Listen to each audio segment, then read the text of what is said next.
दूसरों को दुख देकर खुद दुख के कर्म बंधन में बंध जाते हैं। दुख देकर सुख प्राप्त नहीं कर सकते। ये सोचना कि दूसरों को दुख देकर हम सुख की प्राप्ति करेंगे, ये एक वहम है, ये एक भ्रम है। दूसरों को दुख देकर दुख ही मिलेगा, ये अटल सत्य है। प्रणाम, नमस्कार, ओम साईराम। आपण मानक पुणी थे स्वागत आपणकर प्रिय चैनल साई किशोर साई परिवार को। आशा आपण माने बाबा कृपार निश्चित भाव में भल और सुस्थ थे। हाँ, जदि प्रथम थर यही चैनल भिडियोटी को देखुं तेज दयाकोरी साई किशोर चैनल टी सब्सक्राइब करी भिडियोटी को गोटे लाइक कर दिंतु। फल यही भल भल शिक्षणीय विषय वस्तुर भिडियो सब देखा पाउथिबे। हाँ, एठी कही रखे बाबा यही सब संदेश प्रकृत में बहुत शिक्षणीय। जदि आम यहाँ निज जीवनचर्या व्यवहार करिपरिबा तेबे आमे आम जीवन में बहुत किछि उन्नति करिपरिबा। जय श्री साई। ताहले आसंतु सुनिबा बाबा आज हमको केउ संदेश देउछन्ते। ओम साईराम। मालिक ने जब दुनिया बनाई तब प्रकाश का निर्माण किया, परंतु प्रकाश के साथ साथ अंधेरे का भी निर्माण हुआ। जब मालिक ने सुर यानी देवताओं का निर्माण किया तब साथ साथ असुर भी पैदा हुए। ये असुर जहां जहां प्रकाश देखते थे वहां वहां प्रकाश की किरणों को खाने के लिए दौड़ते थे।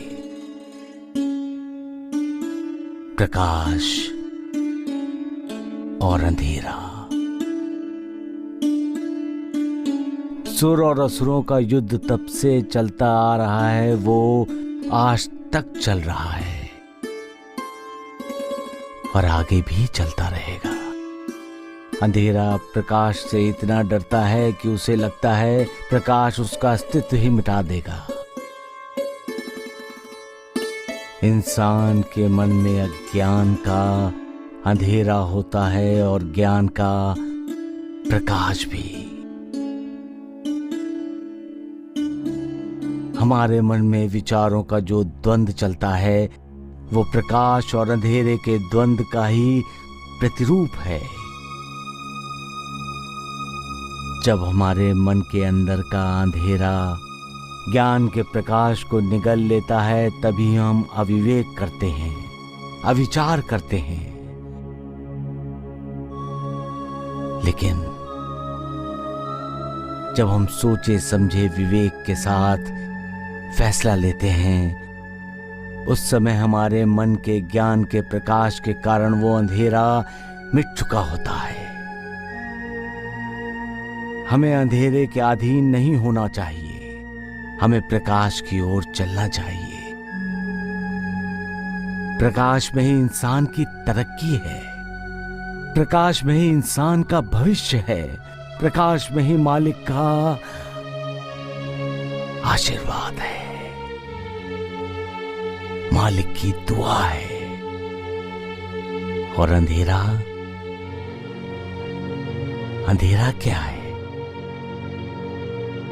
अहंकार का जोर जब बढ़ता है तब इंसान के मन में अंधेरा छा जाता है और इस अंधेरे के अधीन होकर इंसान मालिक को चुनौती देने का दुस्साहस करता है और फिर असुरों का प्रतिनिधि बनकर प्रकाश को खाने के लिए दौड़ता है। क्रोध विवेक का हरण करता है। जब क्रोध आता है, गुस्सा आता है तो बुद्धि कुंठित हो जाती है। तब समझ में नहीं आता कि सही क्या है, गलत क्या है, ज्ञान क्या है, अज्ञान क्या है।